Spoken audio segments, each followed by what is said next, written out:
সালাম আলাইকুম। আমি এখন যাচ্ছি চকে, একটা পাখি আছে তার জন্য কেলাগুছ পাড়তে যাচ্ছে এখন।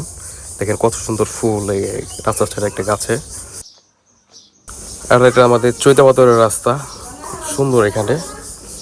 দুপুর টাইম এখানে ওই যে দুটো কুকুর খাড়িয়ে আছে এখানে। এই যে মাত্র আসলাম চকে, দেখি কেলাগুছ পাই কি না। চকের পাড়ে আসলাম এখন, জঙ্গলের ভিতরে আছি। দেখি এখানেও পেলাম না এখন তুড়ি। দেখি সামনে যেয়ে দেখি আছে কি না।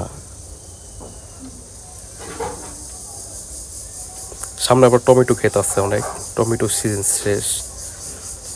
ওয়েট, এই যে টমেটো গাছ সিজন শেষ তো, তার জন্য মরে গিয়েছে।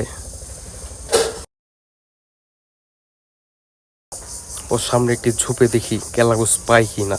দেখি এখানে, না এখানেও তো দেখা যাচ্ছে না। কিছুদিন আগে একটা নিয়েছিলাম এখান থেকে, খুবই কম কেলাগুছ, খুবই কম এখানে। এখানেও নেই,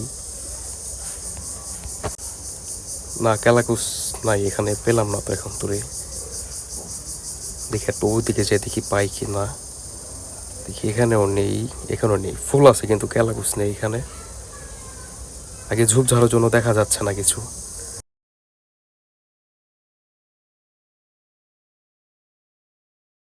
আমাদের গ্রাম অঞ্চলে এটা কেলাগুছ বলে, বাইরে কি বলে এটা তো বলতে পারলাম না। আপনারা কমেন্ট করে জানাবেন। এখানে আরো অনেক সবজি ফলন করছে। পরে আরেক জায়গায় যেয়ে দেখি ওখানে আছে কি না। এখানে পোলাপান খেলাধুলা করে, যে দেখি এখানে আছে কি না।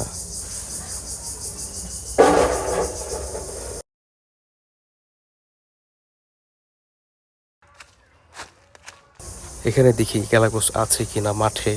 তাও এখান তো থাকার কথা না, তাও যেয়ে দেখতেছি এখানে আছে কিনা কেলাগুছ।